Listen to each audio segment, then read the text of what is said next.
Welcome back to Indiana Newsdesk. Well, there are many parallels between the Spanish flu pandemic of 1918 and the current coronavirus pandemic. As part of our City Limits series, reporter Mitch Legan spoke to a local historian about how Monroe County responded to the flu outbreak.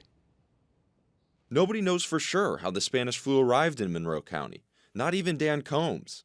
I want to say the railroad, just like the COVID-19 has got around the world by airlines, the railroads were what connected us. What we do know for sure is University of Kansas professor Charles Ganstein was the first person to die from the flu in Bloomington, almost right after he got off the train. And he walked up to the square, went into a drugstore, he got that far, and then in there he collapsed. Ganstein died the next morning, October 7th. That same day, Monroe County approved lockdown orders from Dr. John Hurdy and the State Board of Health. The newspaper covered it.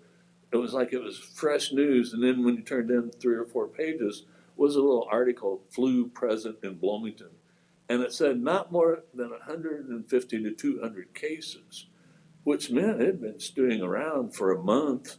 And not a word, and I mean, I read every word of those newspapers. Pool halls were ordered closed, and spitting in public was criminalized.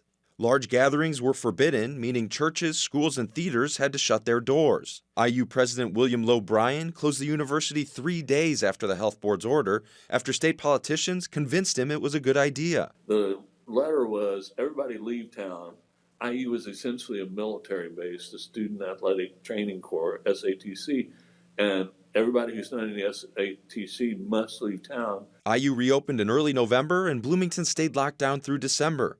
Competing orders and extensions coming from the city and county health boards confused Hoosiers. So much so that on December 28th, Dr. Hurdy gave Bloomington the green light to lift restrictions and focus on quarantining those infected instead. Monroe County wouldn't lock down again, and over the next 2 years, at least 217 people would die from the flu, according to Combs' research. If people understood how many died in that event, there would be a monument on the courthouse square. If an airliner crashed in Monroe County, we would have a living memory of it in 100 years. There's just no living memory. This was squished out. For Combs, it's a story that now, more than ever, needs to be told. And we have Mitch Legan in the newsroom to talk a little bit more about Combs' research. First, Mitch, though, can you tell us just a little bit about Dan Combs and how you connected with him? Yeah, so Dan is the Perry Township trustee. He's taught history for 14 years, spent a little bit of time as an adjunct professor of history at Ivy Tech, and he has a master's degree in teaching history from IU. And so part of that master's program, he did some research on Monroe and the Spanish flu, and I got lucky enough to be connected with him and talk to him about it.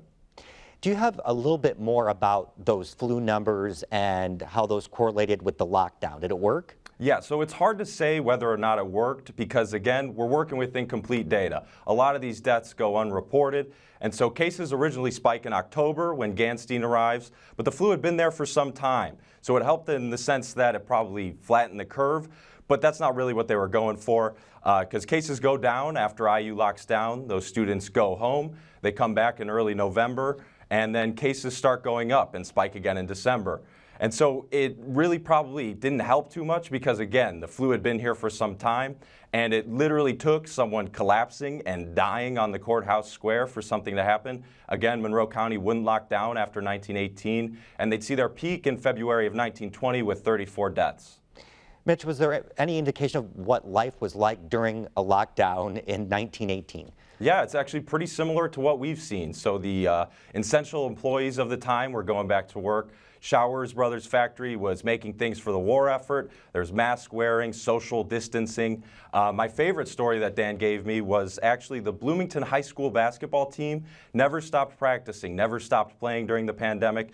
And because of all that practice, they actually went 23-3 on the season, ended up winning the state championship. And Joe, not only did they win the state championship, they won on the road against Lafayette High School at Purdue. Pretty tough to do. Mitch, thank you very much. Thank you, Joe.